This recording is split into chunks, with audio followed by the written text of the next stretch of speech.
Hello, ladies, and welcome to Looking Up. This is a podcast for Christian women, and we're so glad that you've joined us, and we are encouraged by you and letting us know how you feel about things, and we're wanting to encourage your days and give you some good things to think about and always point you to God and to remind you to keep looking up. So that's what our goal is, and I'm here with my friend Kathy Pollard. She's my co-host, and my name is Carla Moore, by the way. And we just want to do a little chatting first, and then we're going to talk about a interesting subject today. So what have you got going on today, Kathy? Well, I'm looking forward to chatting with you. I'm looking forward to this topic. I think it's going to be a fun one to talk about when we get to that point. But we're coming into just another glorious sunny weekend and lots of fun things planned in the garden and projects and some things going on with various church members that we're going to visit. So it's going to be a good weekend. How about you? What are your temperatures there? Like, what's your high and low? Like right now? I mean, not yet. It's not actually, exact. yeah, I don't know right now. We had some really, really hot days a few days ago. It was hitting the 90s. And then yesterday felt like a fall day. It was overcast and sprinkly and temperature dropped way down. So now it's perfect. We've just got that kind of hangover coolness a little bit and sunshine. So it's just right. I saw a little meme the other day that said, "You Texas, new people to Texas, we are just preheating." And I thought, yes. Yep, we are preheating because right now it's like it's 80, which is great Texas wise, but it's supposed to be high 90s and even in the hundreds next week. And so, yeah, it's coming, but I'd rather be hot than cold. Oh, me too. Yeah, we are kindred spirits when it comes to that. We have Bible camp starting this upcoming week. And last year it was super hot, almost unhealthy hot, kids getting overheated outside. And that's when, because I was at camp and Neil was home, he had to get up extra early to water all the plants before the sun came up. He was at watering at 5:30 in the morning because it was so hot.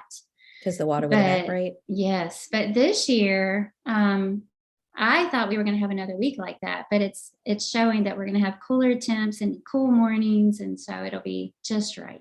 Yeah. Well, I mean, I'm accustomed to the heat. It doesn't bother me too much, but when you get in the car after it's been parked in the sun, now a good parking spot at the grocery store is not the one at the front. It's one under a tree. So everyone's fighting for spots under the trees. But what do you got planting? You got things coming up now?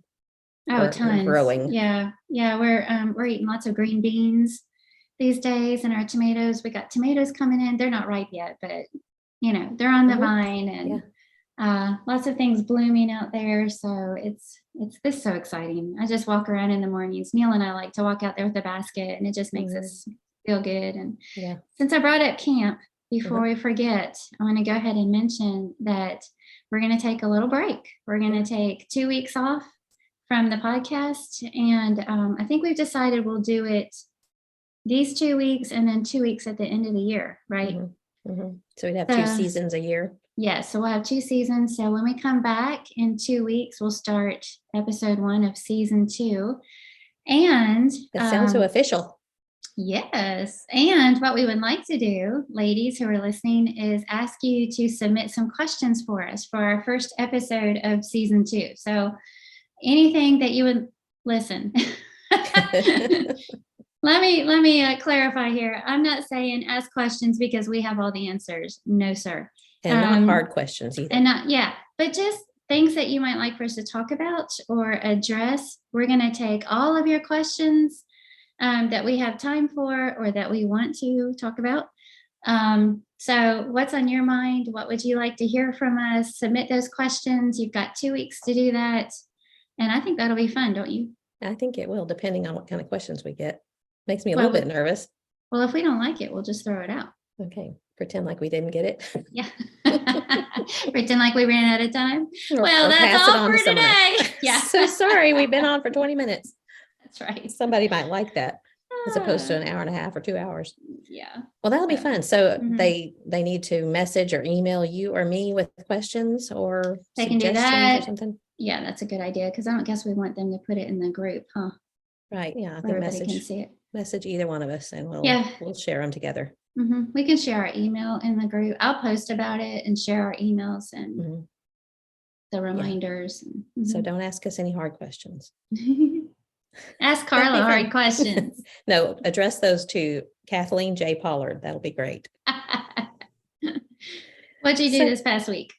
Well, let's see. We got our bikes out again. That was fun. Oh, good. This is the first time this year. We biked all over the place in Denver last fall, and then we packed them up and brought them home. We biked a little bit when we got back here in Texas, but then when we went back to Denver, we took the bikes with us, which was pretty optimistic considering there's ice and snow everywhere. Yeah. Even when the snow melts, there's still ice on the ground. So we didn't even use them when we went back to Denver and brought them home. And the tires have been off because we had to take the front tires off to pack them in the trailer. So John put them back on, and I've been asking when we're going to go bike somewhere. It's just not as pretty here, and there's not the trails. There's so many trails all over Denver, but we found a subdivision that's still being built. So there's no traffic. There's just a bunch of houses being built, and it's attached to, or they're building a road that's connecting it behind the high school, which has some areas that we can ride around. Okay. So we took the bikes out, and I was a little bit worried that I would kind of not forget. I don't know. It's just something about, there's that saying that it's like riding a bike. You'll never forget how to ride a bike. But, at my age, it's just, I don't want to lose that desire to do those physical things. And I just think biking is so much fun. You feel the breeze, and you can think, and you're doing it together, but yet at the same time, you have your own mental space where you can think about things, and you can pray and just consider stuff. So we took the bikes out. That was one of the things we did. And that was fun. And I wanted to tell you about something really, really neat. Okay. And this was that when John's parents were under hospice care, and hospice sometimes doesn't mean that death is imminent. It just means that there are things that are made available to you that you can't ordinarily otherwise easily get, medicines or equipment or just support for the family. So John's parents were under hospice for a while in 2020. John's dad died in May of 2020, and then his mom passed in October of that same year. But for a few months before she died, we had a caregiver for her that came, I want to say, for several hours every day. And her name's Destiny. And she's a young woman. She's probably in her late 20s, I want to say, maybe 30. And Janice was not super excited about it. And I understand someone that you don't know coming into your house, kind of poking around, cleaning up things that I tend to be more private about that myself, and taking your blood pressure, giving your medicine, and Destiny would clean up, just sweep and mop, and they would get to talking. And Janice was she was shy. She was as shy of a woman as I've ever known, but they got to be friends. And here's my mother-in-law, who's around 80 years old, and Destiny, who's in her late 20s. And there were several things going on in her life that Destiny told Janice about, and I won't, spill the beans on that. But Janice, I've never known her to be someone that would say, you shouldn't do that, or you need to do this, or whatever. But apparently she did. She told Destiny some things that she needed to do better in her life. And of course, our family, we were around her because we'd go up and we'd see her and joke with her and eat with her. And we all just fell in love with her, and she was just a lot of fun to be with. And Janice, in her own way, started talking to her about the Lord, and just started saying, what your life needs, you need the Lord. And I don't know exactly how she said it because I wasn't there when she was doing it. But after Janice died in October, we stayed in touch with Destiny in different ways. And she lived in Austin. I believe she's originally from Arizona. But we asked her if she wanted to study, and she did. And so we did quite a few times back that fall and early spring of 21. Of course, this was during COVID. And so it was kind of hard to know where to point her as far as worship service, because things were just really up in the air at that time. And anyway, so that's been 2.5 years ago, and we've kept in touch. We haven't seen her very often, but anytime we're back in Austin, we will let her know we're here, and we'll get together, we'll have coffee, and we've studied. And then we put her into contact with some of the people over at the Southwest congregation in Austin, because she lives real close there. And she started studying with John Garza for a while. And And it was kind of, one of those up and down things that we'd hear from her, and she'd reach out, we'd reach out, and it was evident that she was studying. She's very smart, and we knew, and she would say that she was proud of herself for getting out of situations that were, heading her in the wrong direction, whatever.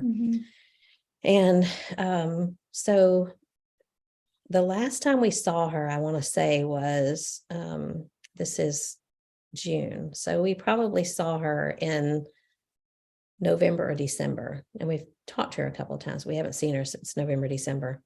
But I got a text a couple of weeks ago from Destiny, and she had a new phone number, and she said, "Hey, I went to Bible study tonight. It was Wednesday night, and I met Laura Lee and Shelby, and they said they had just seen you. It was just right after Focal Point, and I had seen them there at Focal Point. And just want to let you know that they were really neat, and I enjoyed being with them." And so that was like 3 weeks ago. And then about a week later, John got a text from Trent Kennedy, and he said, "Just want to let you know that it's Shelby Polk and Laura Lee Simmons." And Laura Lee's from Katy, so she's babysat my grandkids, and Jordan and Aaron know her really well. And Shelby, I want to say, went to college with Micah, but they had been studying with her, and she obeyed the gospel. She was baptized and sent us a picture, and just the whole thing of Janice, if she knew the seeds that she had planted, and she would just be dancing around. She would just be so excited. And I'm so excited for Destiny, and I haven't been able to see her. Yeah. Who knows? I don't know what the whole scene looks like, but it was just, I'm so thankful for Shelby and Laura Lee for taking an interest in her and befriending her, because, I think she needed some young women to more relate to. And not that John and I can't, because Micah and Courtney, they were with her several times too. But I just think it was really good for Destiny to see some young women who are active in their faith and convicted in what they believed. So that's the best news we've had all week. That is the best news. And I wish that I had gone first. Now, did you have a similar story? No, I have nothing like that. So all my stuff's going to seem after your story. But so many great things about that story. I was just thinking about Janice being in hospice. Yeah. Hospice. And don't ever think that your circumstances can prevent you from shining the light, And your personality, if you're shy, Yeah. I mean, all the excuses that we could throw out there, and she just nipped all of them in the bud, and, maybe had no idea that the little things that she said and her influence on this young woman would years later make a life-changing impact on her, and also you mentioned this last week, but all hands on deck, helping with the soul and converting the soul. Everybody's effort makes a difference. And sometimes we don't know that because we don't see the end result and we don't think much of it, but what a great story. Yeah. She happened to be with Janice when Janice had the stroke that ultimately ended her life. And of course we were in Denver at the time, and I remember her calling, and Janice was still conscious, but she couldn't talk. And anyway, it was just comforting to know, because they loved each other. It's such an unlikely friendship, this late 20s young girl who, pretty worldly by worldly standards, and my sweet little shy, private, easily embarrassed, sweet mother-in-law, and they became friends. And I just think, think of Esther in the story, and what Mordecai told Esther about, who knows that you are at this time for such a time as this. I always butcher that quote, but you know what I'm saying. And who knows if God put Destiny in Janice's path because he knew that she would say the right things that Destiny needed to hear. So anyway, it was just a great story. That is a great story. I love that. Yeah. Well, and Janice had no idea that the time that she had with her, overall, how much time was it? Probably 6 or 8 months, not very long, because I think she was around a little bit before Grady died, but not a whole lot. So 6 or 8 months, something like that.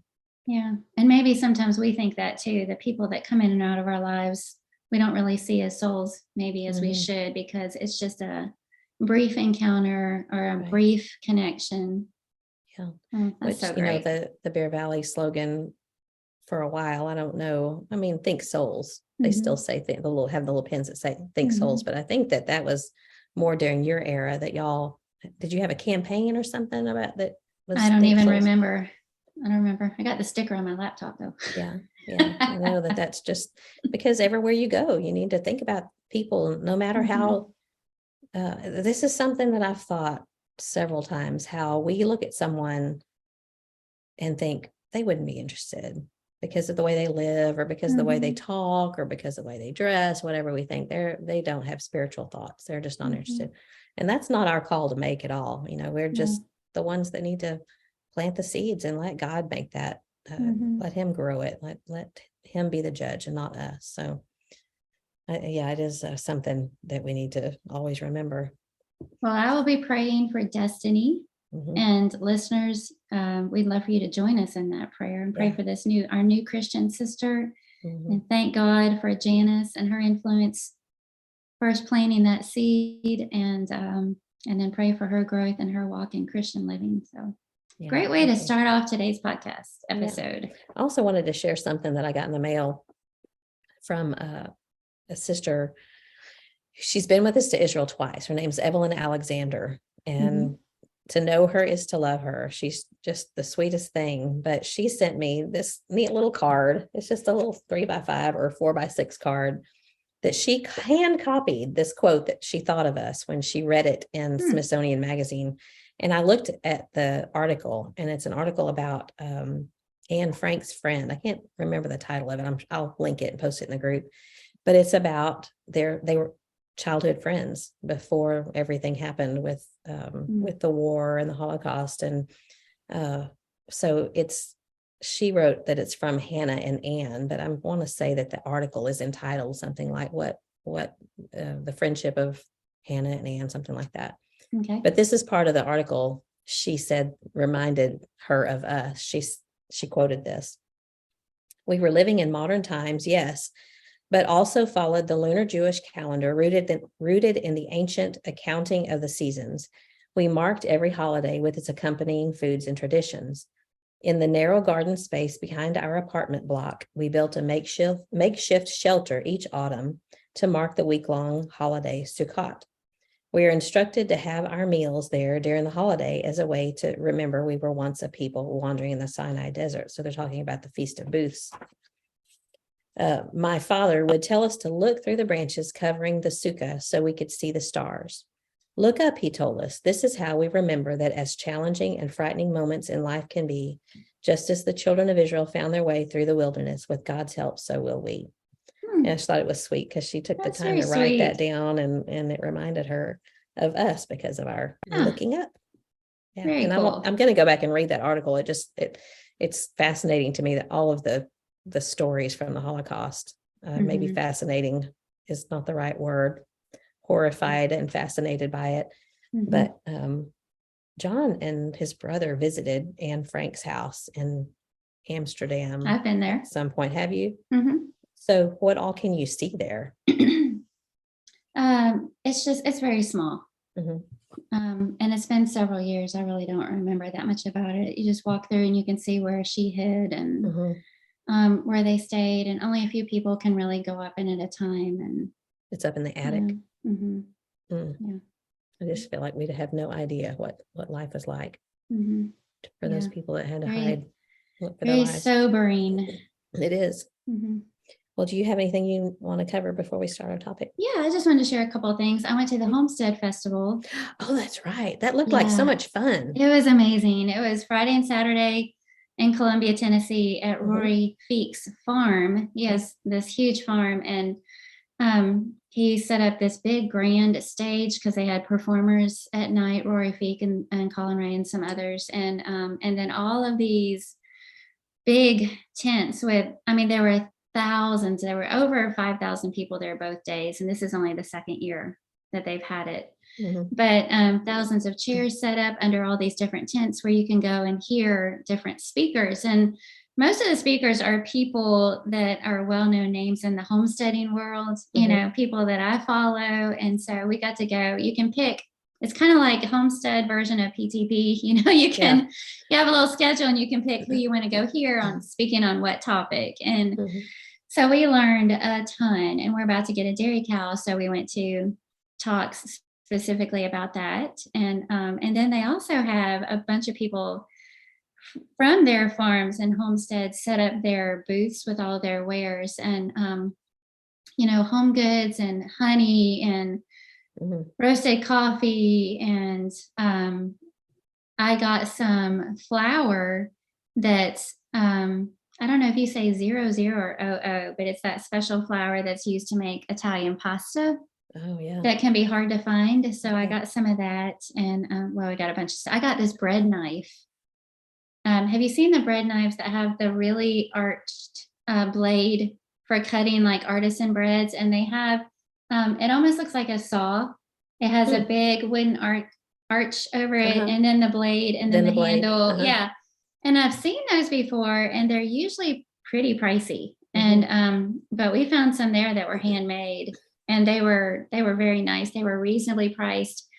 And I used it for the first time yesterday, and it cut that loaf of bread like it was butter. I mean, it was amazing. One that you'd like turn it kind of sideways so that the arch over the blade is what determines the size of your slice? Is that what that's for? No, it doesn't. If you did that, they'd be too big because there's about this much space. There's about, if you can't, if you're just listening, there's about 2 inches, 2 or 3 inches between the blade and the wooden part. So no, it's not that way, but we got that, and it was just so good because one of my favorite things that was an unexpected takeaway is that it seems like the world is going crazy. You would think that based on everything that we hear all the time and see all the time, what's this world coming to? What's our society coming to with all these crazy things happening? And it seems like the things that we heard all weekend at the Homestead Festival were just common sense. They were God-centered. Every speaker that we listened to mentioned God, and His way and His path, and you know, just like-minded people. It wasn't a Christian event, but just good, down-to-earth, decent people, and thousands of them. And you just and everybody's real nice to everybody. You just look around and go, okay, the whole world isn't going crazy, right? You know, that's just what we hear about. It's what the media wants us to think. Yeah. They had this special there where if you bought next year's tickets during the festival, it'd be half price. And I was hoping Neil would enjoy it, and he loved it. So we've already bought our tickets for next year. Already looking forward to that. So, and then the other thing I wanted to share is I got to spend some time with my sister this week. She invited me over. We thought we'd be doing that way more. You know, they moved into the area. They officially moved into their house at the end of December. Yeah. And I'm envisioning us getting together like every other day. Or at least one. Exactly. And we really haven't spent a lot of time together at all. So she invited me over and we did yoga together. And then she served this beautiful brunch outside. She has this beautiful patio with flowers and herbs and bird feeders and a really lovely backyard. And it was like we visited, and she made this iced coffee drink, and then we did Bible marking together. We were Bible color coding key words in Revelation. And so it was my first time breaking out the Prismacolor pencils that you gave me for my birthday, and I brought them there, and Christy and I both used them, and it was so funny because they kind of look like an ordinary colored pencil. But we both did the same thing. The first time we started coloring in a word, we both went, oh, I mean, the color saturation's amazing. It just goes on so smooth. You don't have to press.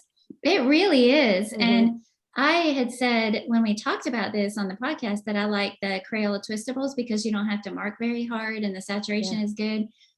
But these Prismacolor pencils blow those out of the water. I mean, They are, and the shades of the colors, every time we change shades to do a different word, and we mark it, we go, oh, it's just, we're like, look at this. It doesn't take much to entertain you too, huh? No, that's very true. even among the Prismacolors, there's some that are smoother than others, and I don't know why, but okay. Yeah, they're a lot of fun. They do break a little easier when you sharpen them.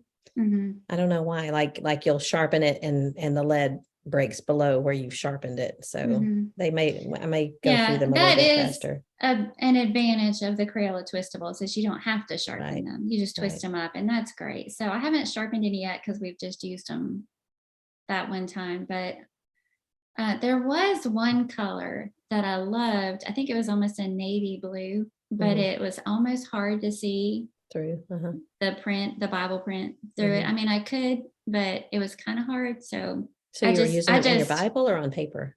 In my Bible. Okay. We were marking the keywords in our Bibles. Yeah. And Revelation has a lot. So I was grateful for all the extra additional colors from those sets that you gave me. So it was so fun. I saw her post about her new bird feeder that has the camera on it. That is hilarious. Well, she gets notifications on her phone.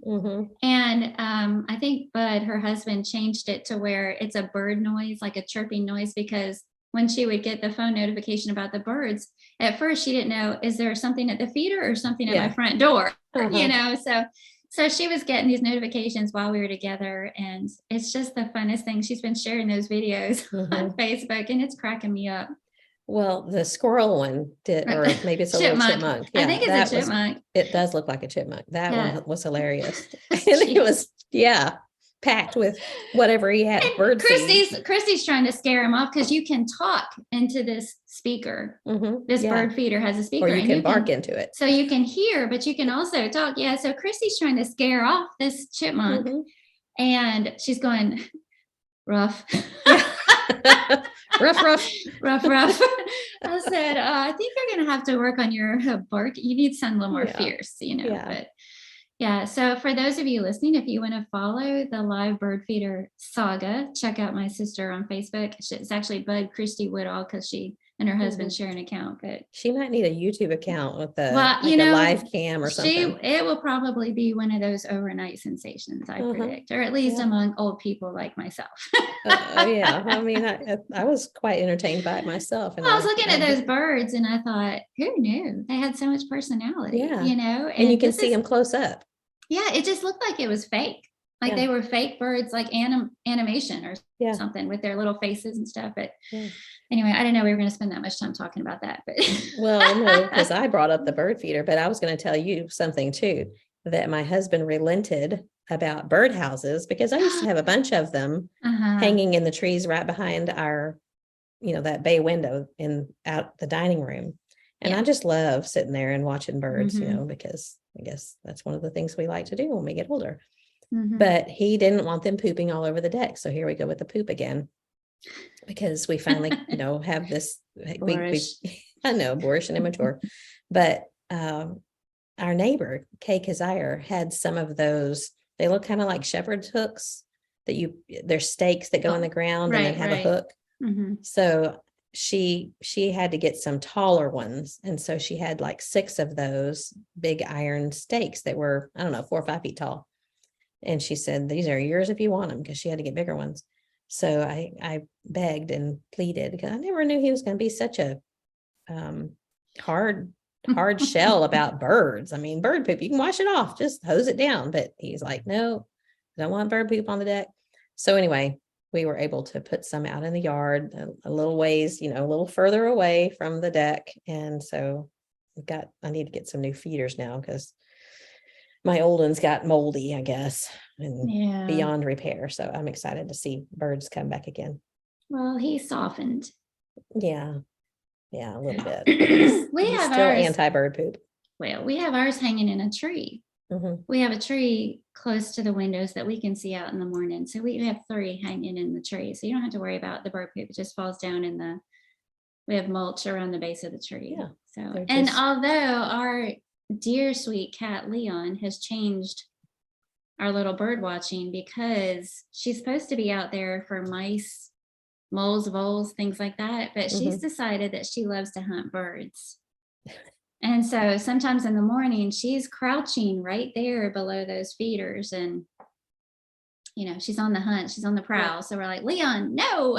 Well, that's entertaining on in its own, I guess. Kinda, yeah. You don't want to watch a bird get killed, but it's fun to watch a cat kind of. Yeah, she's already, she brings us little gifts, and one of them was a bright red cardinal. So I did not ask her to do that. That was very thoughtful of her. Leon or Leonette, your Leon, our female cat. Yeah. Well, so John is watching Livy right now. So we need to get into our topic. So he said, well, you might want to check in on me every once in a while. And I said, how am I going to check in on you while we're recording a podcast? Anyway. Yeah, so y'all are babysitting a granddaughter, and he's babysitting while you're he's taking on sole babysitting while you're doing this with me. And he'll be fine. He had her last week when I was on the phone with the doctor, had a televisit for 2 hours. That was fun. Yeah. But he had her the whole time. But I think just he knew I was there in case he needed me. But I changed the stinky diaper right before I left, and there's plenty of food for her to snack on. She's a great eater. So anyway, we probably should go ahead and get into our topic. All right. But thanks to John for doing that. Yeah. Yeah. Well, he's having fun. She's easy. Lots of fun. And I just texted him and I said, all okay. And he said, perfect. So we are good. We're good. Okay. But what we're going to talk about today is friendship. And we're going to, I guess, go both ways and talk about the perils of friendship or the difficulties of friendship and the good things about friendship and the blessings. And so in particular, I think I'm sure we'll focus in on women's friendship and maybe what some of the things that we find challenging and some of the things that are such a blessing. And I was thinking about from little girlhood up to where we are now, and how, it's all very similar, isn't it? Do you remember, did you ever hear anybody say, any of your little girlfriends say, I'll be your best friend if you did what she wanted you to do, or I'm not going to be your friend anymore? And we might not say that to each other anymore, but we might think it.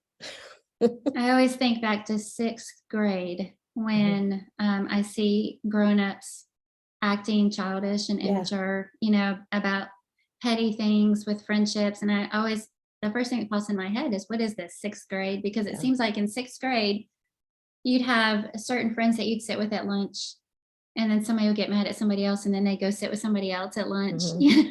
Yeah. So when I think about things like that, immature friendships or friendships that aren't built on good foundations, think back to 6th grade. 6th grade, at least back then, was pretty pivotal. Because I remember in 5th grade, I had a little trio friendship going on, and it was not the easiest thing, because usually it always seemed like, 2 were better friends and the other one kind of got ousted a little bit, and then it would change around.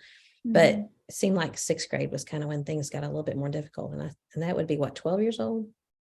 But you were talking about last week, 8-year-olds having struggles with body image. And so I imagine that friendship issues start and I know they do, because I've seen it way, way earlier than that. Who was your best friend when you were like grade school? Like 1st through 5th grade, something like that. 1st through 5th grade, at that point, we moved around a lot. So the friends that I can remember, I had a little friend that was a boy in 1st grade named Mike Johnson. Yeah. And he gave me a little necklace with a little mustard seed in it. And then I can really remember beyond that better, because we moved around so much at that time. But like you, I had probably 3 or 4 solid friends, a little group of friends. And then we had the little group of bullies. Bully girls or bully boys? Bully girls. Yeah. Bully girls. Tough girls. Well, my youngest childhood friend that I can remember, and I still am in touch with her today, which is pretty rare, but is Lynn Bennett. She was in Corsicana. And one of the things, if she gets wind of this, she might be embarrassed, but I remember so specifically in kindergarten, and our kindergarten teacher was Mrs. Slaughter, Jeannie Slaughter, who's my mom's best friend. She was my kindergarten and 1st grade teacher, but Lynn and I were in her class, and one day Lynn threw up. in class. And I remember playing out on the playground after that happened and seeing my mom's car pull up. And she went inside and she went and got Lynn and took her home. And I just remember, that's my mom. And Lynn's going on with my, that's just a random thing that I remember, the important things when you're a kid. But, Right. But I was just trying to remember back to grade school and to things that were challenging with little friendships with little girls. And I remember spending the night with people, and it was all fun and games in the beginning, but by the time you get to go home, you're kind of sick of each other. I know a lot of people don't do that these days. They don't want their kids to spend the night, and I understand where that's coming from. It's just it's a different world. It is, but it's a shame. But grade school, middle school, I had a friend, her name was Kathy Thorne, and I just saw her not too long ago. And we used to make we would rip up bed sheets and make our own casts. Like we pretend like we broke our arms. I don't know. Why do we remember these dumb things? But that, back in those days, she lived around the block from me. And so we could walk to each other's houses, and we played outside all the time. We rode bikes, and it's just a different time. We could go to the Pack and Sack, which was actually a Sack and Pack, just a little convenience store around the corner and things like that. You can't really do much anymore. But then, middle school hits, and that's when I remember in particular when insecurity really, really hits hard. At least it did for me, and not really exactly knowing where I'd fit in among all the other girls. And then high school comes along, and I think in high school, I kind of checked out because my dad was the Bible chair director at Southwest Texas. It used to be called Southwest Texas State University. And so I was more involved with the college group when I was in high school. And I just didn't really want to be in high school. I didn't want to do all the things that they were doing. I wasn't into a choir or band or anything like that. And so I probably held myself a little bit aloof. But there's something too that I thought of. I am not a competitive person. You are, but when it comes to friendship, and this is different. This is not like game competition, but if I feel like I have to compete for someone's friendship, I'm just going to step back. I don't do that because I don't want to do that if I have to compete for your friendship. And I don't know exactly how to explain that, but you're nodding your head, so maybe you know what I'm talking about. Yeah. Just don't want to do that. And then here we are as adults. And last week we were talking about thinking, I guess I thought when I was a teenager that by the time I was a grown woman that there wouldn't be any kind of friendship issues at all. You would just be friends with people, but there still are. You have some that are closer, but there's still insecurity. We still sometimes don't know where we stand with each other. We don't know what each other's thinking. I'm not necessarily talking about you and I, although, I'm sure we have had those times too. And there's still cliques, there's still groups of friends. But I don't, it doesn't bother me as much anymore because I feel like you just have closer friend circles. Some people do, as long as people aren't excluding others. But I think that there can be friendship circles who just enjoy doing things together, who will open their arms to other people as well. But so anyway, I was just kind of thinking about friendship and even social media friendship and how now we friend and unfriend. And, sometimes you'll be scrolling through Facebook and come across someone that you see their name, add this friend, you think, I thought we were already friends. What happened? So obviously they unfriended me. Why? And why would anyone unfriend me? So there again, new reasons for insecurity. Yeah. Unfriend, unfollow. If you don't want to necessarily unfriend them, you can unfollow somebody just because you're tired of what they post and you don't want to see their face in your news feed anymore. Unfriending is almost a statement, because you can unfollow without them knowing, but unfriending is almost like saying, I don't want to be friends with you. That's odd, the ways that we communicate those things. But so anyway, what does God say? What does the Bible say about friendship? And of course, did you think of any friendships in the Bible that you might have made a note of?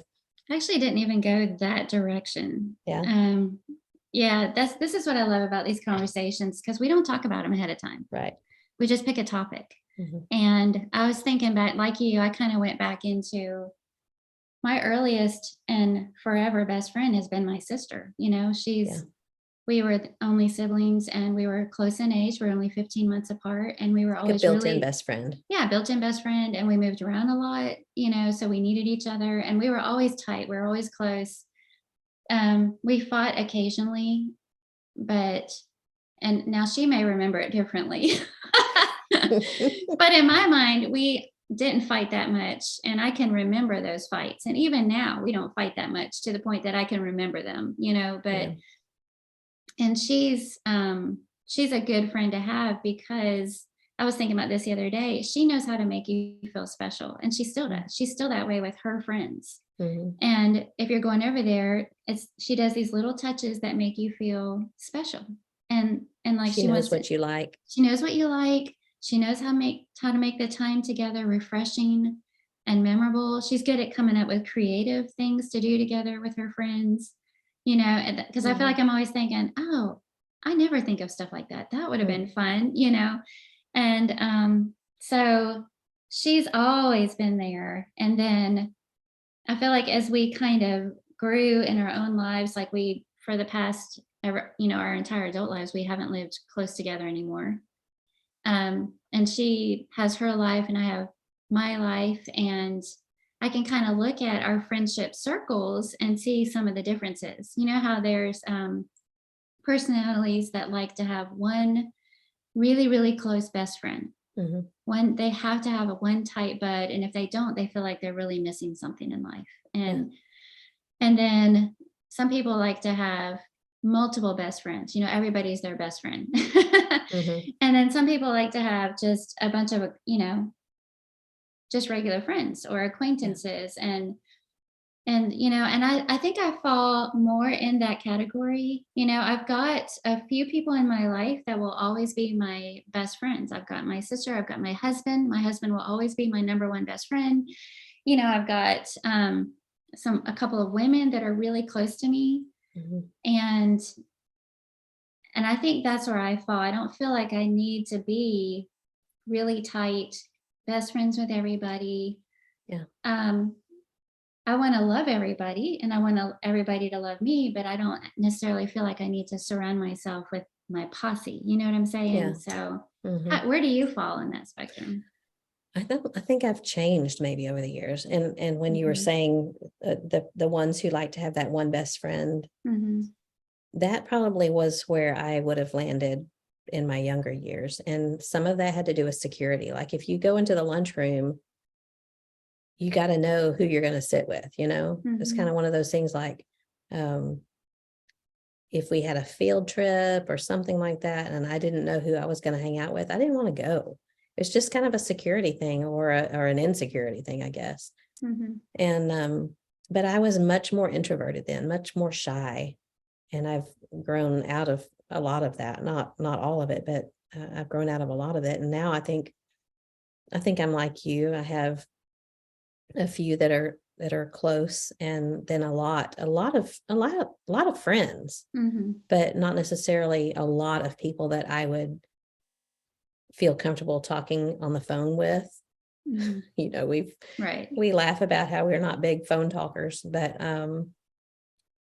yeah, I think maybe I've seen things over the years about you entrust someone with something, and then something happens. And Mhm. not that anything terrible has ever happened, Mhm. but you think, oh, they know this about me. And what are they going to do with that information? You're just not Mhm. sure if that's safe with them. And so Has I that tend to, has that happened to you? Has somebody betrayed a confidence? yeah, not a terrible thing. But I've also been accused of that, which was not true at all. And Mhm. and that was very hurtful. So I'm careful to think to myself, well, there must have been some reason, if this happens, if someone betrays a confidence, maybe, there may be a reason why it happened. Maybe they were concerned for me. I try not, because it's happened to me on the other end, I try to think Yeah. kindly about why it may have happened on that side.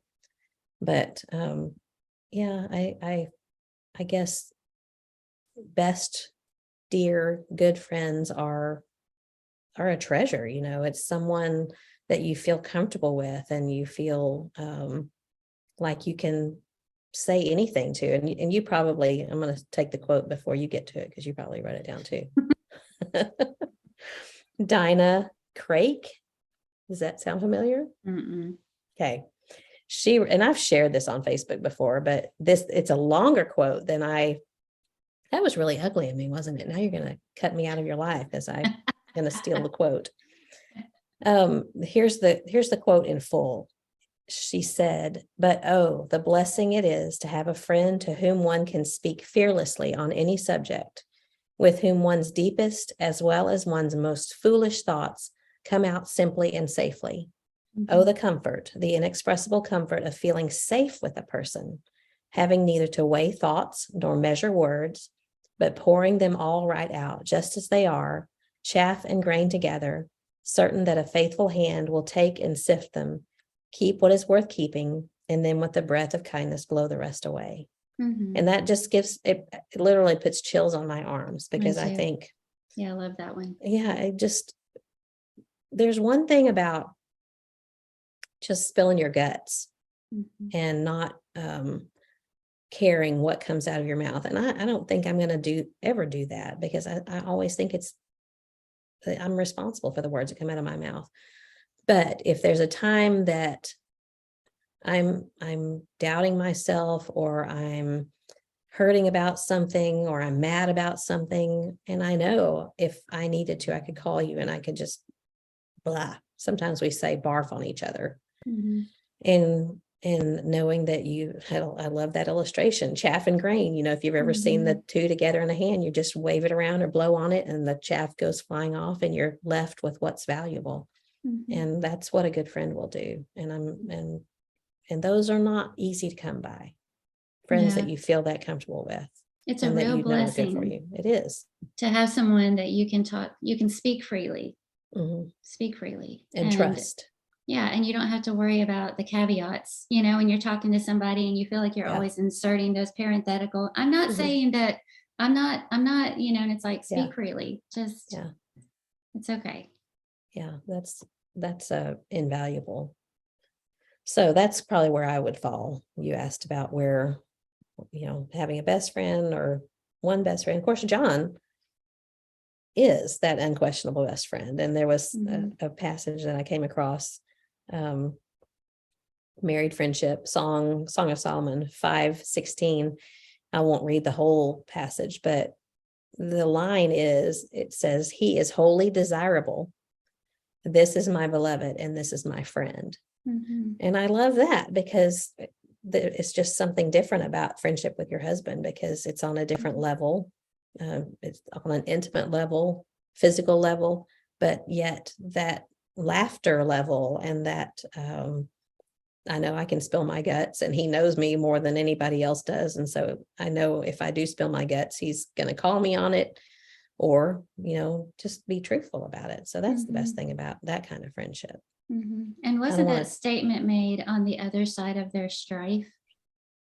It's in chapter 5. So yeah. Yeah. So that's true. I didn't think about that. After experiencing rejection and, walking away and all of that, when she still spoke of him as her friend. And that's encouraging in relationships, whether it's your, husband or a friend. It's not always going to be smooth sailing if you're whoever you're close to, right? Things are going to happen, misunderstandings and rejection or hurt feelings are going to happen, but you can still work through those and still consider each other a dear friend. Have you ever had to work through a fractured friendship? Well, I had asked you if you had ever had somebody betray a confidence, and I have had that happen. I did share something pretty significant that was not kept confidential. And that was startling, unexpected. And but we were able to work through it. I'm not saying that I'll share a confidence with this person again, but I don't hold a grudge about it anymore. And but I've been on the guilty side of hurting a friendship, of saying or doing something that have hurt a friendship. And I think, maybe sometimes that weighs on you even more than being the recipient of it, is knowing the things that you've done to hurt somebody else or let them down or betray them, so.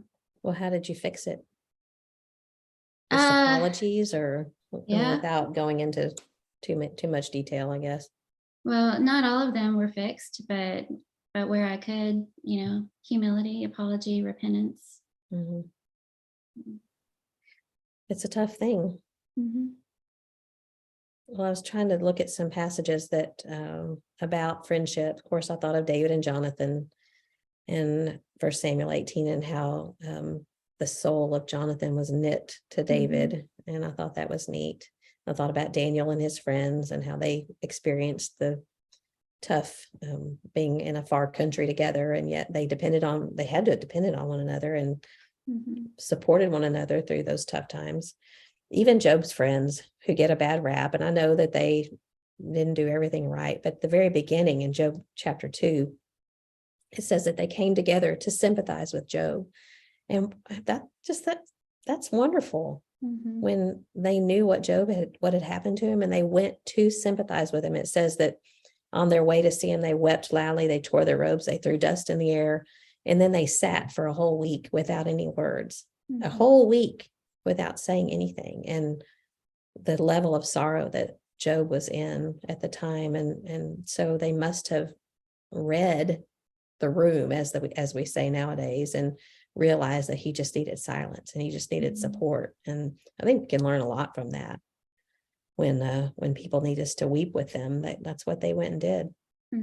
And Job said, I didn't write the reference down, but he said, for the despairing man, there should be kindness from his friend, so that he does not forsake the fear of the Almighty. And I think at that point, what he was saying was not, he was saying there should be kindness from his friend. He was answering some of their maybe unkindnesses, but it's a simple thing to say. There should be kindness. You expect kindness from a friend. And sometimes we unwittingly say or do things that hurt friendship. And I think they may have been trying to offer comfort in a way that didn't work out so well. It wasn't wise. Then I looked at Psalm 15 in the passage that the question is asked, who may dwell on your holy hill and tent together? Who may dwell on your holy hill and in your tent? And one of those things is one who doesn't take up a reproach against his friend. And when I looked into that a little bit more, one who doesn't scorn his friend and casts no slur.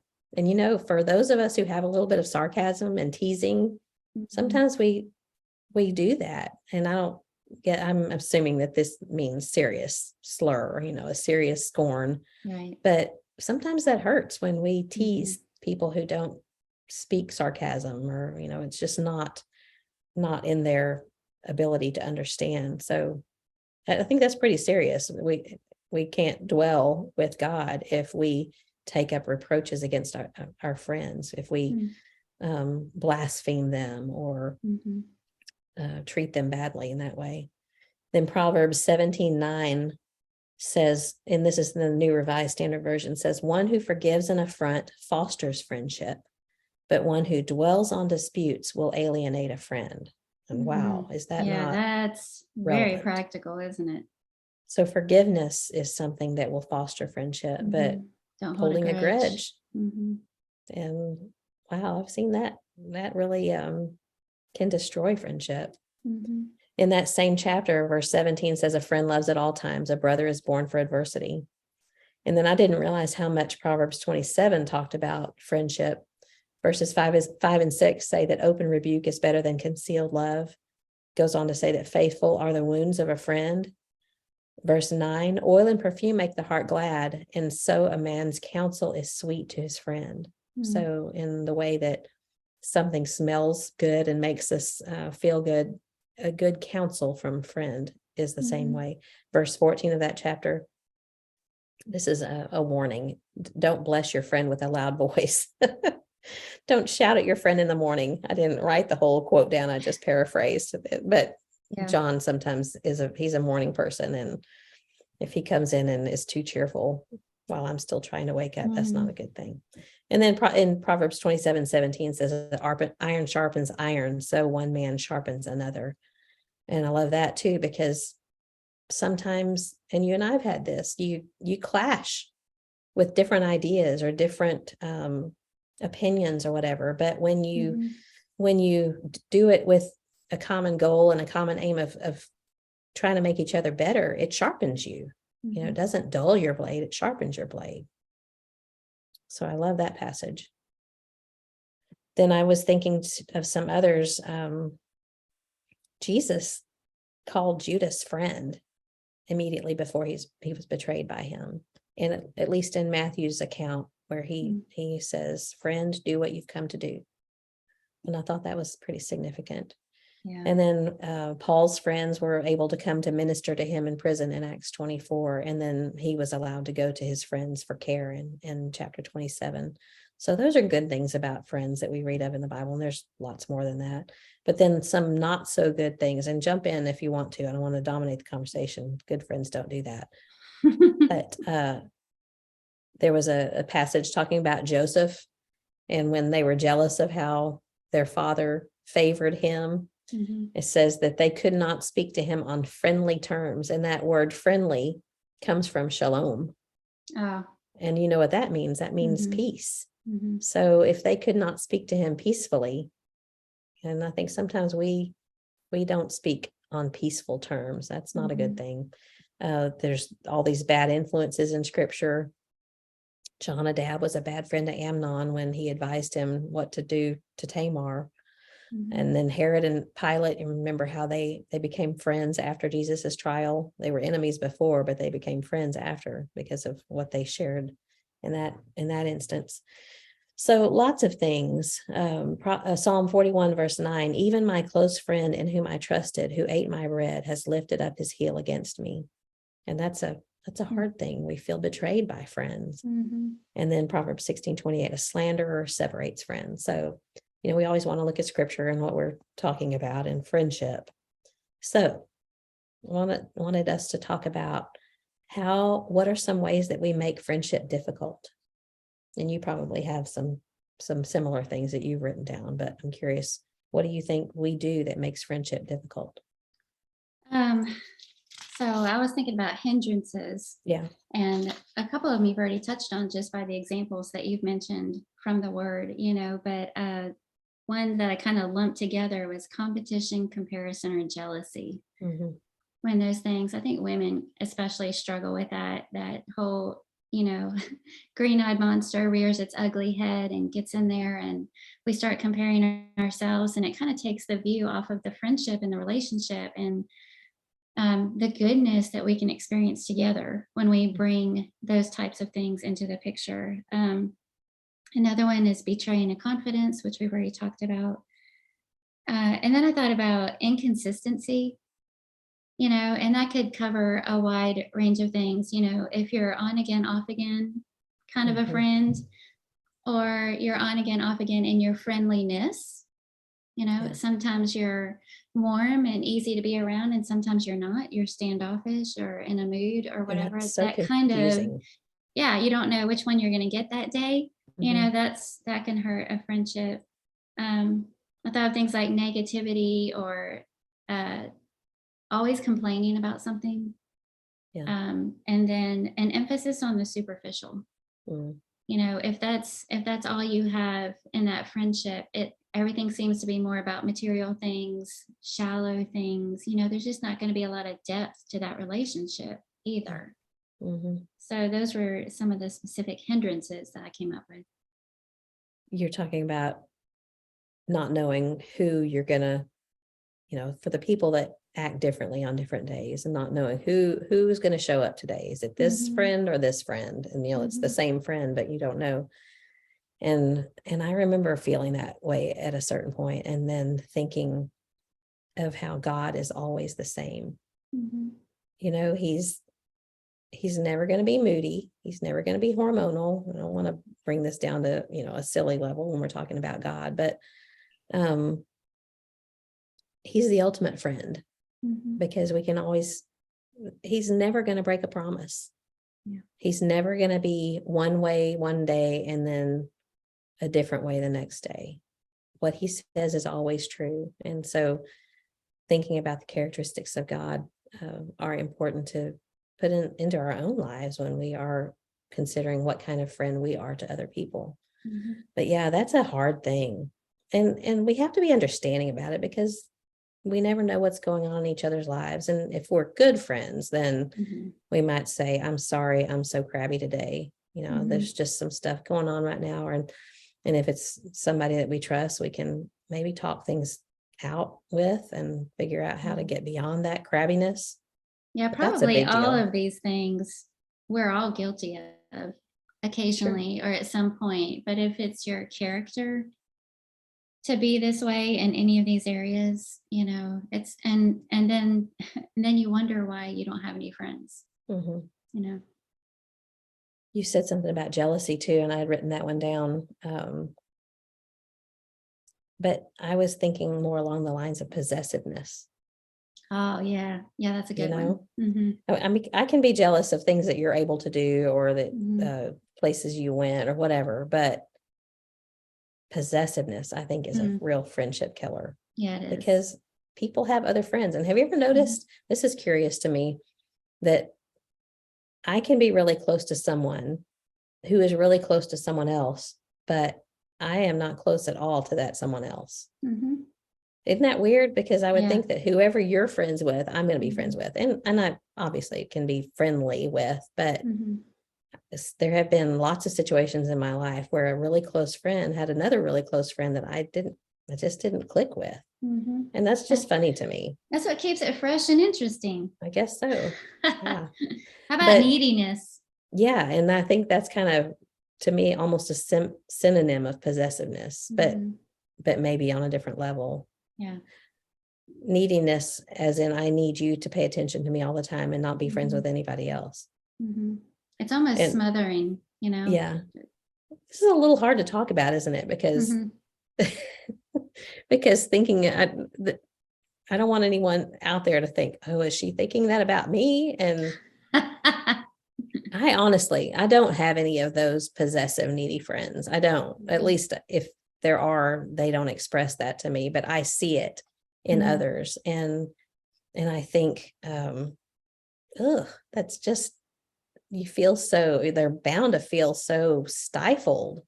And you can't say, oh, we went and did this last night with so-and-so, because they're going to get jealous or wonder why you didn't ask them to go. I mean, we laughed about this in our little pre-chat before, because you said something about you had friends over or something. And I said, you mean you have another friend besides me? And of course you do. And I want you to, and I know you want me to as well. So it's just that possessiveness can really, it's like pouting. What is it that's attractive about pouting? What is it about being possessive that's going to make me want to be around you more? Yeah, that's the ironic thing about it, is if I'm being needy and whiny about your time with me and what I perceive as you not being there enough for me or giving me enough, then the ironic thing is that's going to make you not want to stay. That's going to make you go, step back. Good talk. See you later. Yeah. So what does that look like? Maybe we should, expound upon that a little bit more, so if people who might have a problem with that know what they're doing. I mean, what does it look like? It looks like pouting to me. It does. And I really think probably at the root of it all is there's something else going on in that person's life. And in a way, they need somebody to lash out on. They need somebody to put the responsibility on or blame or something. And maybe, because they might say things like, I just don't feel like you were really there for me. Yeah. And you're looking back and going, we had middle of the night phone calls. We did this. I went there. I went to your house. And you can think about how you feel like you were there for them. And it just makes you go, nothing I do is enough. It's not good enough. It's not, to me, that's that kind of needy, always wanting everything you've got and for it to be all about them. Yeah. An insecurity. And that's kind of where I think about the way I was, like we were talking about in middle school, always needing to know that I was going to have someone to sit by or be on the field trip with, or whatever, just not wanting to be by myself or feel awkward. And so I think for people who have that one best friend that they are needy about or possessive about, it's a lack of security in who they are, maybe, or they don't know how to be by themselves, or they don't know how to talk to other people. And so it's time to learn to talk to other people and expand your horizons and see who else is out there. So yeah, possessiveness, I think, is a real friendship killer. One of the things that I was thinking about was how we tend, especially as women, to overthink or to rely on our intuition, which really sometimes is not intuition, but it's just it's overthinking. Like, she didn't call me today. Is she mad at me? Did I say something wrong? Or she was kind of rude, or she was really kind of blunt on the phone, or her text didn't sound normal. There were no emojis. Is she mad? Yeah, exactly. And some people text exactly like they talk. And you can read their texts and you can hear, at least I can in some, and other people don't. They just don't sound the same. And so it's a struggle for me sometimes to think, okay, because I tend to use a lot of exclamation marks and emojis and stuff. And then there's other people that don't at all. And I don't know what to do about that. So then I overthink, and then I have this feeling like I did something wrong. So, am I in trouble? Yeah. So that's on me. And maybe sometimes there is something wrong, but a lot of times it's just on me to stop overthinking it. And maybe if there is something, maybe I just need to say, hey, are you okay? Is everything okay? But not overdo that either, because if you're constantly having to answer someone, is everything okay? Did I say something to hurt your feelings? Then you have to walk on eggshells around them. And I think that goes along with, don't be sensitive. Like you say, overthinking things or taking things personally, or everything's a personal slight, or every nuance is being dissected. Yes. Ugh. So another way that we might make friendship difficult is that saying that we've talked about before, that expectations are just premeditated resentments. So are our expectations too high of our friendship? So like, to me, a perfect friendship, and I shouldn't say it exactly that way, but you know what I mean, is someone that I'm comfortable with, that I can pick right up where I left off with. You don't have to answer, why haven't you called? I haven't heard anything from you, or laying on some guilt. Or another thing is hidden messages. You're not really saying what you mean. You're trying to lead me down a path, and I feel manipulated by that. Yeah, I don't like that at all. I know some people are just trying to spare feelings, but I would so much rather just have a kind truth spoken to me than to feel like I've been manipulated. And so that may be a separate one from the expectations. But yeah, that's good. But think about what kind of expectation you have. Is my expectation of you different than yours of me, as far as our friendship is concerned? And I guess we're treading in deep water, because I think if we have to have this conversation with people we're friends with, then it's tiresome. And to me, a friendship shouldn't be tiresome. Right. Yeah. So moodiness might be another one. Good one. Yeah. Again, the neediness, I wrote that one down. And then what about when we just take, but we don't give? And that to me looks like someone who just never asks you about your day. They'll call and say, I'm so tired. I had this and this and this happened today. And then guess what so-and-so said to me? And then, okay, good talk, bye. And you're like, I'm doing fine, thanks, So that's overdrawing a friendship account. So those are the negative things, the things that I thought of that make friendship difficult. And there's probably more than that. I feel that way sometimes from my perspective with some friendships is, when you have some really talented friends that are sharing their talents with you in big ways.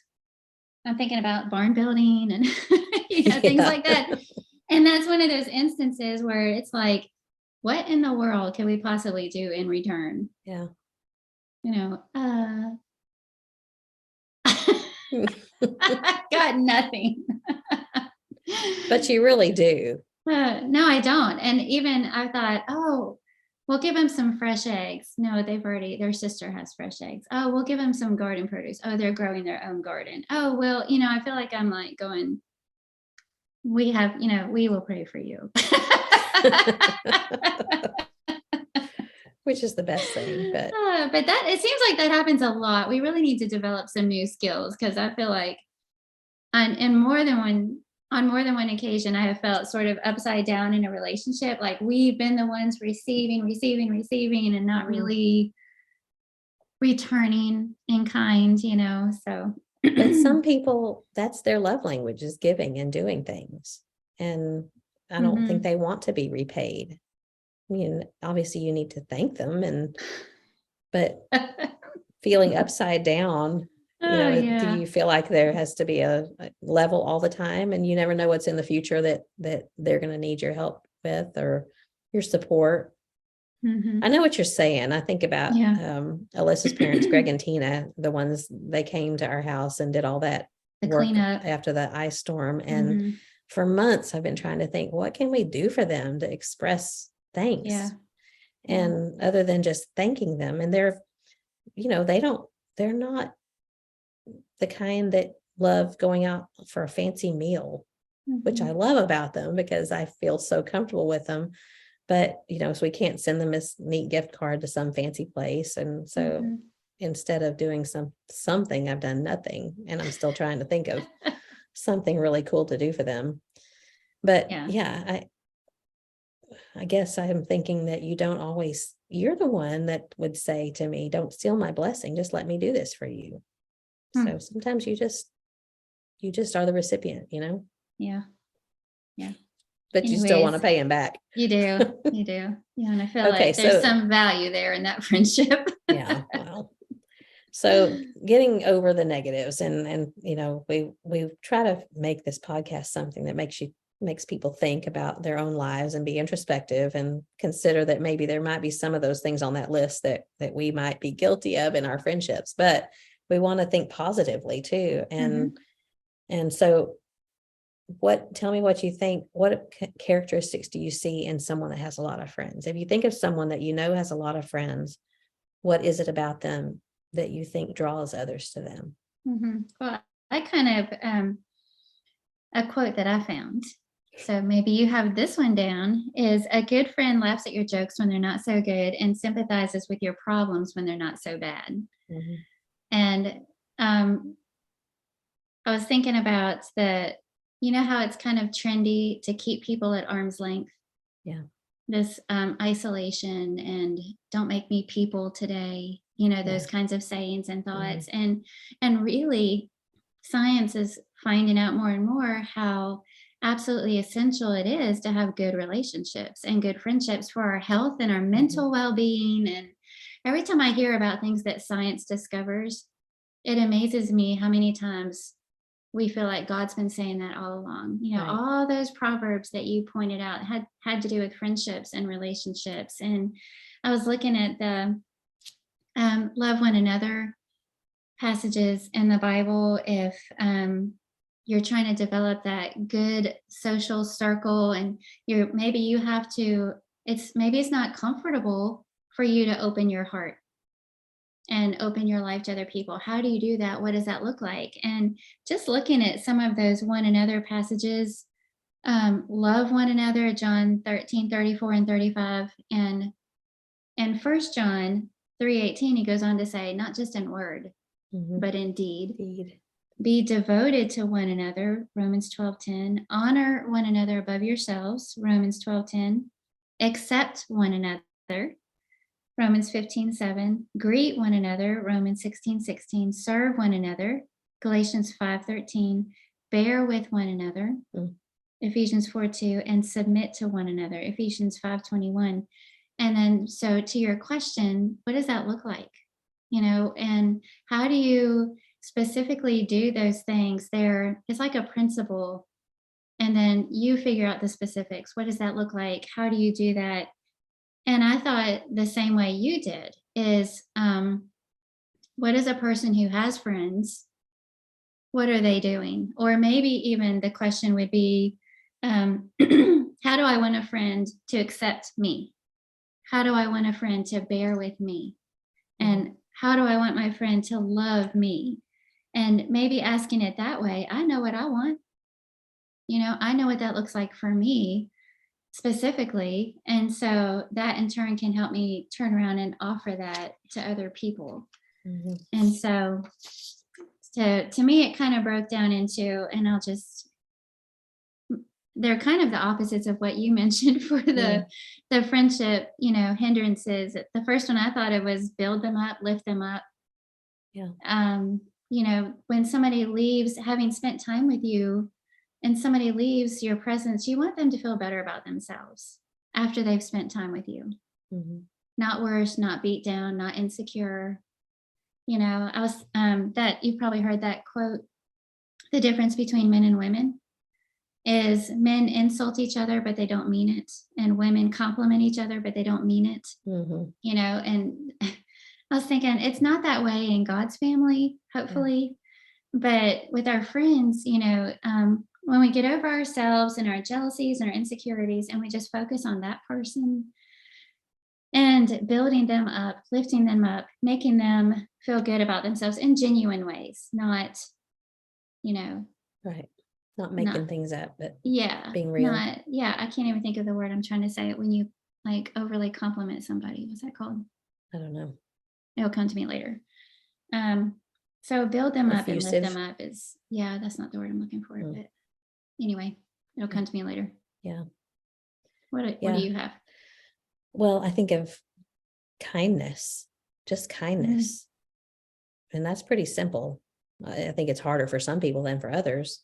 For whatever reason, I don't understand why kindness doesn't come naturally. But and what does kindness look like is just caring what kind of day you had. And I guess that would be a different one because I wrote that separately. Someone who cares and shows it. Mm-hmm. Mm-hmm. And I think you can show that you care by paying attention, knowing what's going on in someone's life and asking about it. And there was something that one of our sons and daughters-in-law received from a friend after they lost. Well, it was Jake and Liz that received from a friend after they lost one of their babies. And it was a drawn picture of a family with children. You could tell it was like a scene of heaven. And on the back, their friend had written, "We see you, more family of 5." This was after they lost another baby. And just saying the words, "We see you." Ooh, and I've heard other people say that, "I see you." I hear you. And that chokes me up to think about when all you have to say is, "I see you." And I've heard of other people, just that's all they have to say when they know you're struggling with something, when they know that you're having difficulty in your life, you've lost someone that you love, or just whatever's going on in your life. If someone just says, "I see you, I hear you, I understand," and that just means the world. Just simple words like that, just to know that someone cares about you and they show it.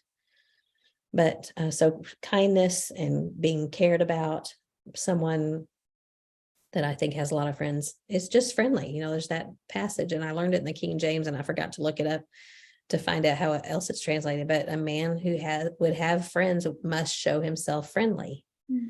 And there's a saying that we taught to the boys, and I know that Jordan's taught it to his kids, but I went to find a friend and couldn't find one there. I went to be a friend, and friends were everywhere. Yeah, I love that. So being a friend, when you are friendly yourself and you show interest in others, I think that draws people to you. And that means being selfless. It means thinking more of others than you think of yourself, which is biblical in itself. someone that makes an effort to be together, to talk, to text, to be around you. And that one's a little tricky for me because, yeah, me too. Lifestyle, things that we're here, there, we're busy. And so I am thankful for friends who don't hold me, I won't say accountable, that's not the right word, but they're not mad at me if they don't hear from me every day or every other day, every other week, whatever.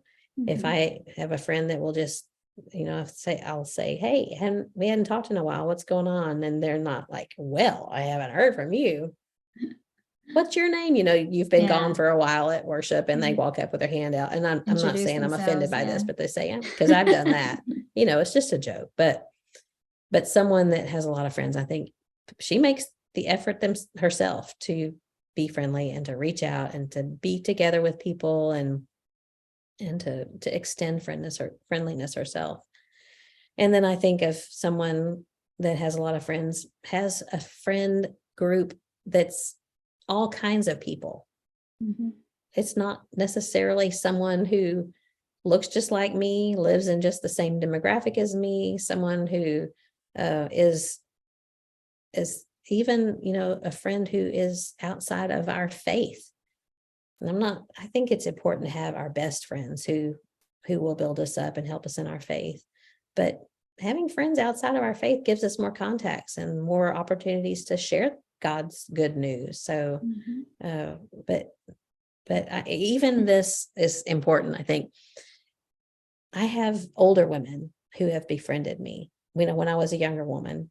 And I think of those people that, and I still think of them with fondness. Some of them have gone on, but like Carol Tisdale is a woman. She lives in Austin, and she's not a whole lot older than me. She's probably 15 years older than me. But when I was a young mom, she was already raising teenagers, but she never did make me feel like I was in a different demographic than her. She always treated me like a peer.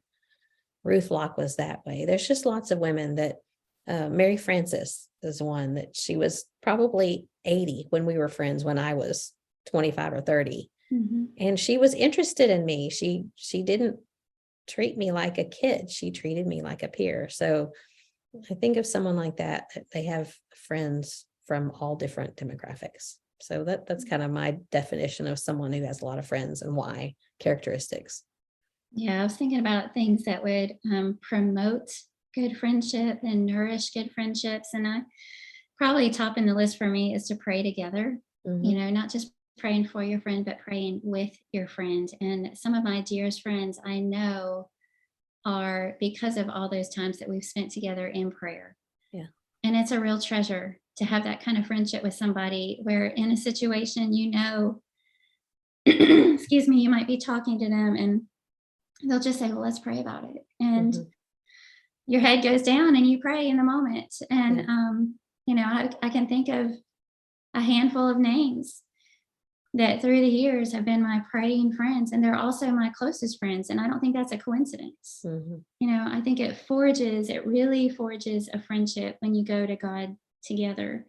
I remember one time you telling me Laura Warnes was one of those people that it struck me, because it was probably pretty early in our friendship. And I remember you saying that Laura is the kind of person that if you say, would you pray for this? And she would say, let's do it right now. And just would grab your hand and pray with you right then.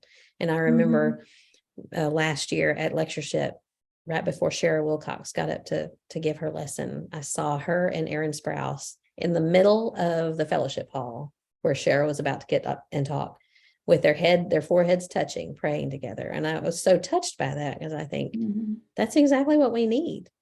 Because sometimes we say, yes, I'll pray for you, and then we forget. And do we do it? So doing it in the moment, that touches your heart and expresses to you that they care enough. They're not worried about people seeing them praying for whatever reason. They're going to do it for you right then. So that made an impression on me when you said that about Laura, and I've tried to be more like that. And you don't ever forget it. I can think back to those, like Laura Warren's, when at our first son's wedding. And I was nervous and emotional and couldn't believe that day had come. And she came up in her sweet calmness and said, can we pray together? She put her arm around me, put her head down with me and prayed. Somebody took a picture of that. They saw us, they took a picture of that. So I've got that forever. And I can think of other moments where, I shared something or said something and they just said, let's pray together, and put their arms on my shoulder, or you just don't ever forget something like that. And I think it's a beautiful, nourishing thing for a friendship. Be a good listener. It doesn't always have to be about you and always talking about yourself. And sometimes I catch myself after a conversation, you walk away and you think, well, I did all the talking. And that could be because the other person is so good at asking questions about you. Or it could be because you're just used to dominating the conversation and talking about yourself and forgetting to listen. And I know that, that's an up and down thing. Yeah, it's a seesaw sometimes. Yeah, but I'm just talking about if on the whole, you're always talking about yourself and you're not ever listening, then that's not good. Do things together that matter. We can get together for coffee, we can go out to lunch, we can have good conversation, but some of the sweetest things in friendships are if you're having a Bible study together, you're making visits together, you go on a mission trip together, you're serving somebody else in Making some memories. way, together, you're doing hospitality together. There was Warren and Carolyn Wilcox in Denver invited us to join them. They would do, and I think the Stevens did that too. They would have what they called dinner for 8. And it'd be them and another couple that would take turns hosting it in their home each month. And each couple would invite 2 people. So they would have dinner for 8. And they just took turns hosting and providing the meal and getting to know other people.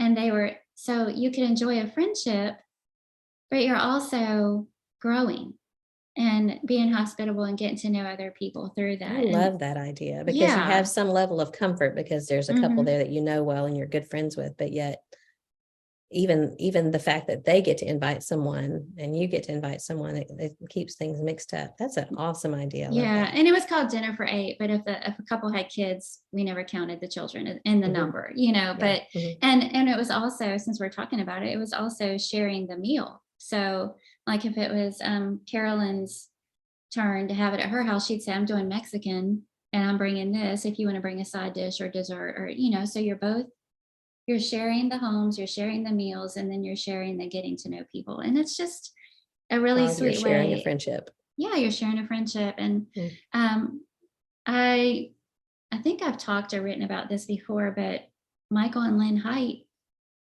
we were acquaintances with them. We already liked them, but we became good friends with them after going on a mission trip together. Right.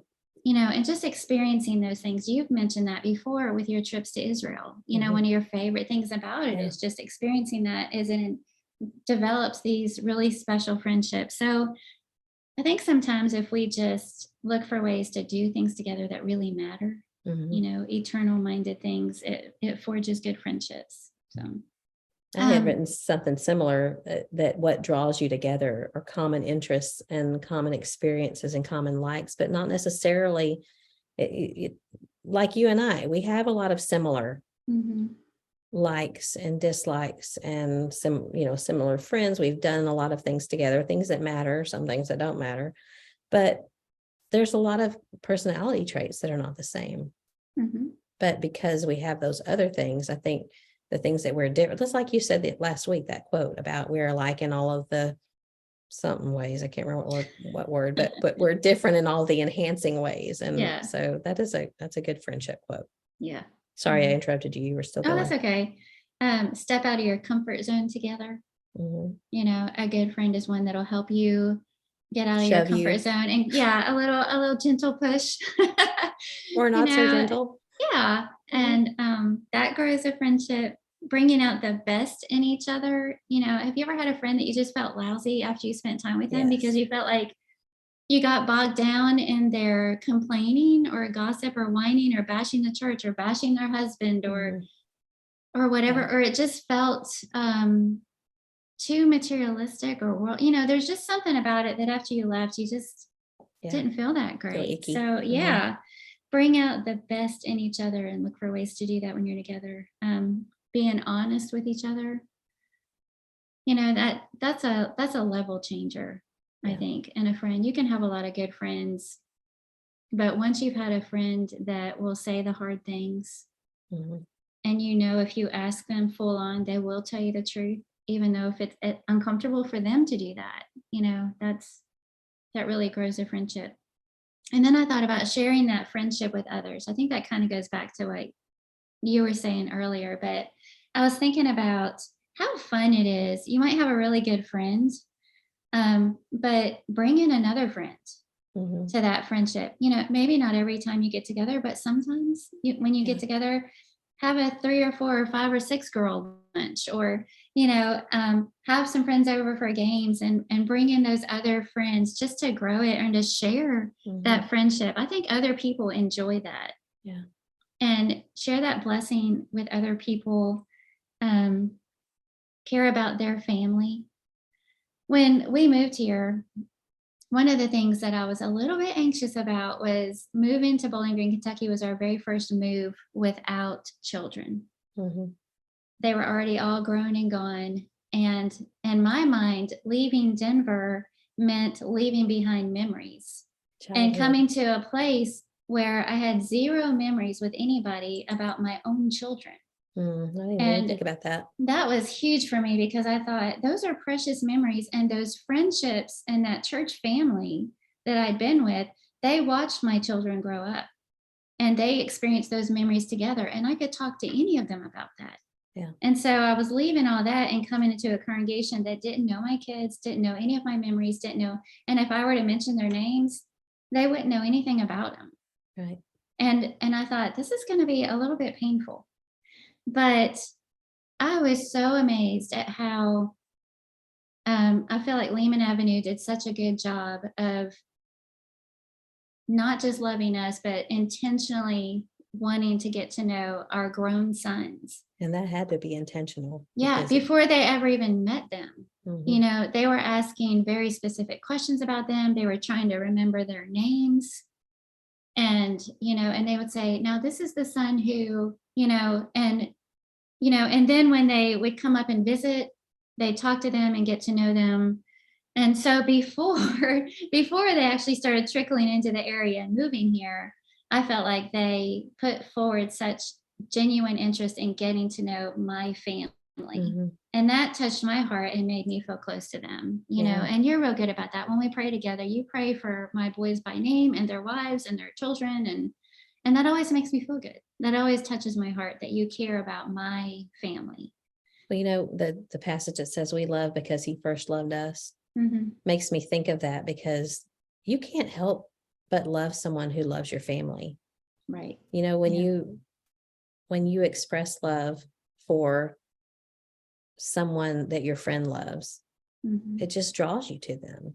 And I don't mean to do it insincerely, but really genuinely, when we know that God loves us, we know that the Lord loves us, and we can't help but love him because he loves us. And it's the same thing is true for people that we love. When we love the ones that our friends love, it just makes a difference. Well, it just makes you grin, when you hear somebody speaking highly of your family, or you find out that they did something for a different member of your family that you didn't ask them to, or didn't even have anything to do with. They just did it. It just goes straight to your heart. It makes you smile and just touches you in all the important deep places. Well, it indicates to you that you matter to them, and what matters to you matters to them. Exactly. And that just draws you to people. Yeah.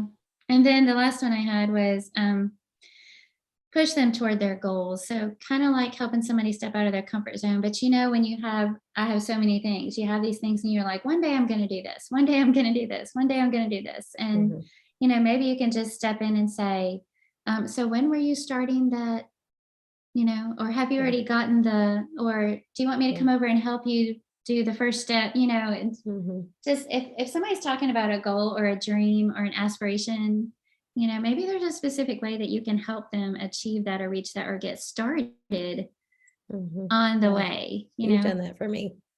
You've done all those things for me. Oh, thanks. Well, it's funny that I just noticed that I got a text from Lynn. She always sends me her Wordle.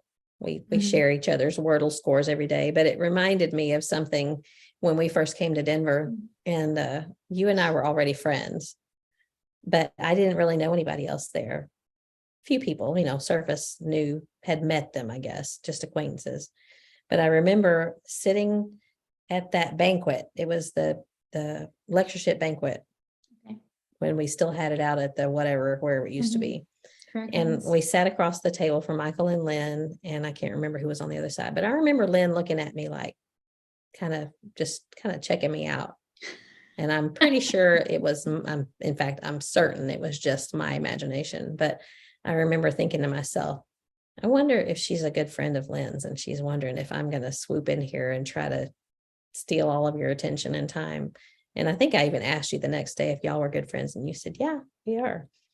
And it's funny because Lynn now is one of my dearest friends. And because we've had those, what you're talking about, shared experiences and things that we have in common, and even things that we don't have in common, but because we've shared important things together, we are now good friends. And so it's just funny. And it's fun to me sometimes to watch someone walk in the door, especially in the kind of work that we do with students at the Institute in Denver, and we've done with Southwest in Austin, and with McCarty Student Center back years ago.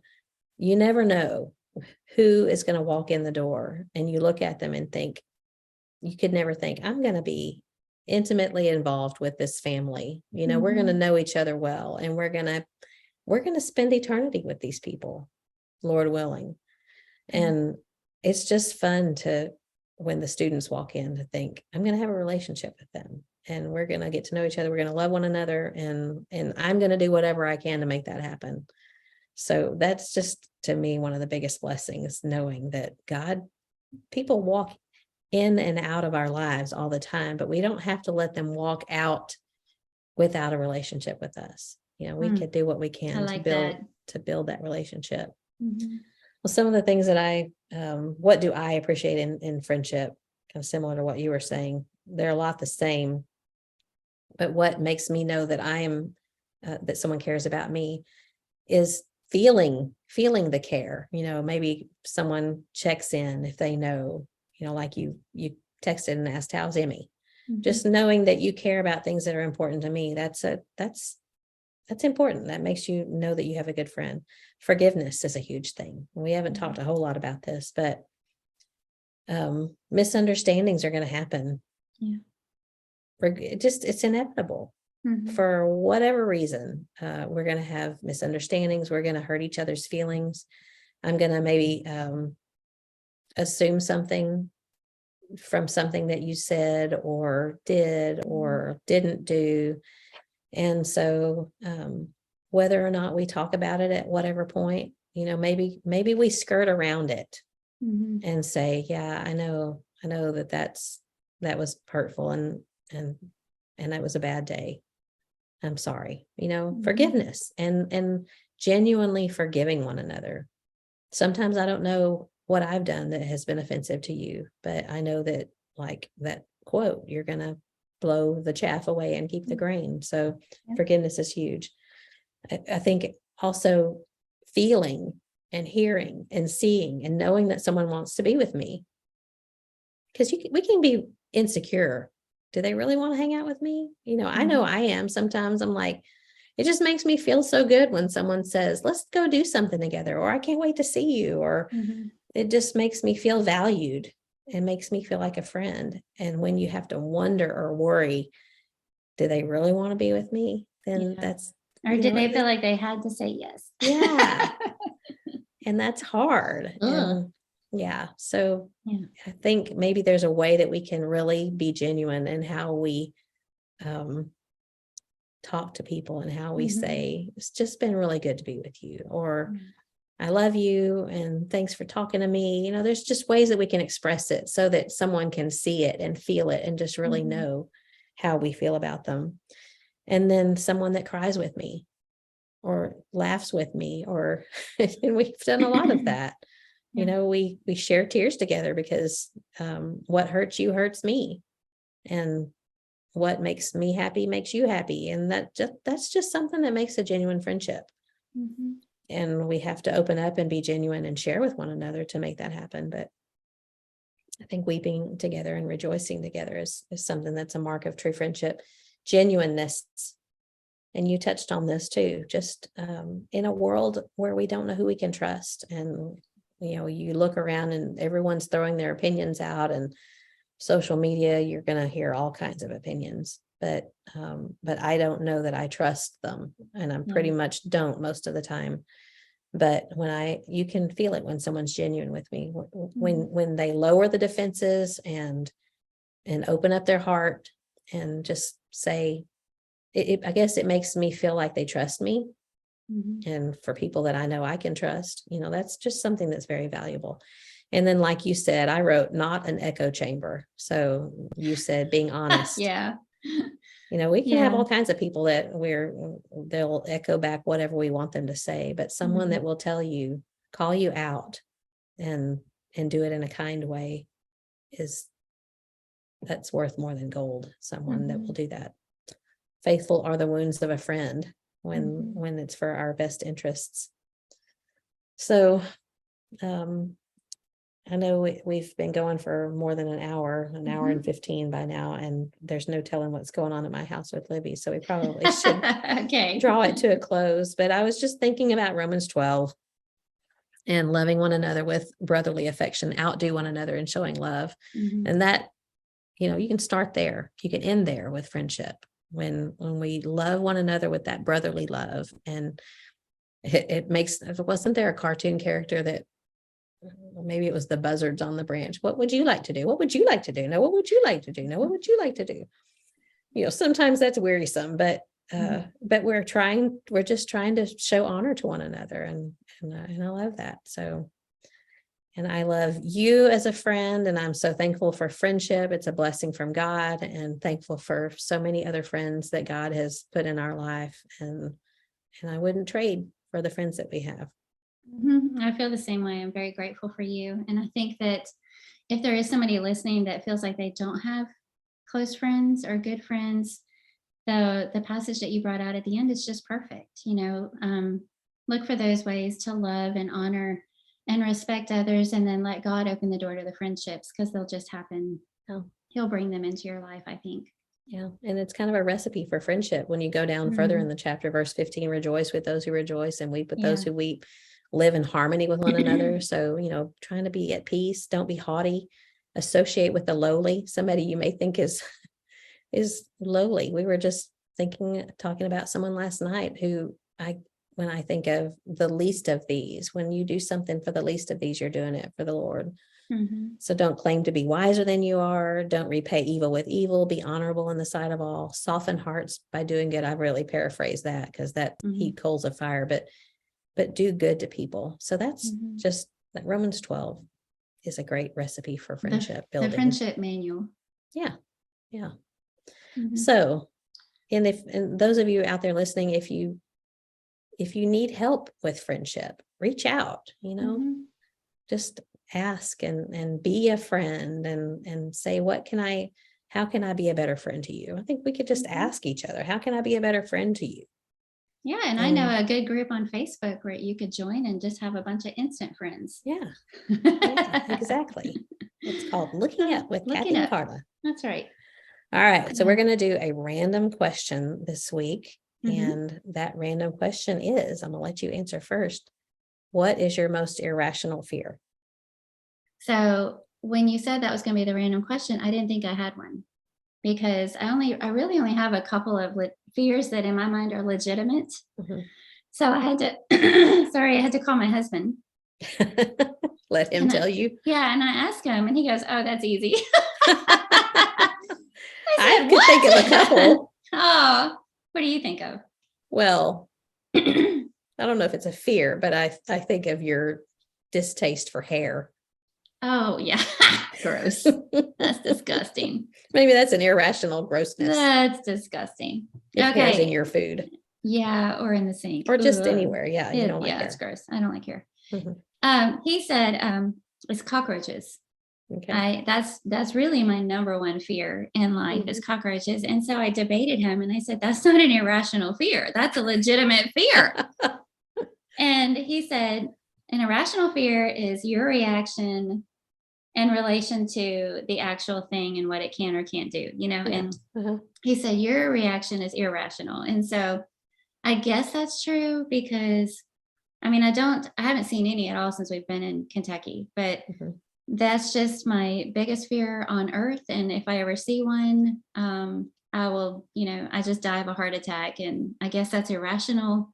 But Neil reminded me that when we went to college in Alabama and there were those great big cockroaches on the sidewalk, and I just knew they were coming after me personally. Their little beady eyes had targeted me. And then he said pretty much bugs in general, because there have been moments, in various places where something's landed on me and I guess I just kind of spaz or, and look ridiculous. Yeah. Some of my most embarrassing, ridiculous moments have involved bugs. So that's fine. Cockroaches. What's yours? Incidentally, I have the executioner, but I haven't had the guts to go after a wasp with it because I have to get kind of close to it. And what if I miss and it gets mad at me? You won't, because the racket's this big and it's instant electricity. So it's not like it's just gonna, bounce off and get mad and come after you. I've never had one do that. Well, you might have better aim than me. Maybe that's another irrational fear. So there was a nest of red wasps. And if you are from the South, you know that those are mean dudes. And he tried to stir them up so he could swat one with that thing. And they were so busy building their nest, he couldn't get them to pay attention to him. You're kidding. So I know that was bizarre. So anyway, I'm still waiting for the perfect opportunity to there was a video also that someone who sent that to me. I'm gonna have to find it. Oh no, still don't remember. Anyway, it was someone that had two of them, and it was like a bunch of moths, I guess, coming at the light, and he was doing this. Gross. So it was like zap, zap, zap, zap, zap. So I told her, it was Holly Dugan's, pretty sure Holly Deaver. She sent it to me, and so I told her, now I'm gonna have to get another one so we can play with that. Okay, irrational fear. Mine is, I think mine's rational too, but probably not. It's claustrophobia. And it's weird things about, not just Hezekiah's tunnel type claustrophobia, but like already panicking over the thought that I might someday have to have an MRI because I don't know what I would do if I had to get pushed into that tube. And it makes my heart start pounding right now. It's faster because I'm thinking about just being like having that thing right over my face and tight and not being able to immediately get out. I was in a Suburban one time, in the back row of a Suburban, the third row bench seat. And I was in the middle, someone on either side of me, 3 people in front of me, and then, 2 people in the front, or maybe even 3 if it was a bench seat, and panicking because I couldn't get out quickly. I just couldn't. I knew if it would be a major ordeal for the whole second bench to have to empty out before I could get out. And I just had to say, I can't ride back here. You're going to have to let me ride somewhere else, or I'll take my own car. And I remember the first time I ever felt it, I was pregnant with Jordan, and it was John's graduation. And this is weird because it was in a wide open space. It was in the Coliseum where he had his graduation. And I was like 6 weeks pregnant. So I was morning sickness, and I had 12 people down this way and 12 people down that way. And, you have this much knee room in front of you. And I thought, if I get sick, I can't get out, I'm going to throw up on the person in front of me. And so I just immediately had that claustrophobic feeling, but I've had it trying to put a dress on, which it's too tight, and you should not get that dress if you get claustrophobia putting it on. Yeah. It's just weird. And I don't want to take off a sports bra. Yeah. When you're sweaty. Just cut it off. Just put a pair of scissors. And the longer it takes, the more frantic you get. It's like, exactly. Yeah. Hair gets tangled in it and your arms are all up in the air. Yeah. not pretty. So yeah, that's my most irrational fear, I think. So yeah. anyway. I'm sorry you have that one though. That'd be hard. Yeah. Well, it's silly because I know you can talk yourself out of some stuff, but I think I talked myself into it and I can't get a hold of it. I can't control it so far. Maybe someday. That'd be rough. Yeah. Ugh. Yeah. Good talk. Yeah. And just a reminder for those of you who are listening to send us your questions for the next couple of weeks, and we'll talk about those things on the first episode of season 2. Yeah. So this is the end of season 1. Yes. This is what, episode 22?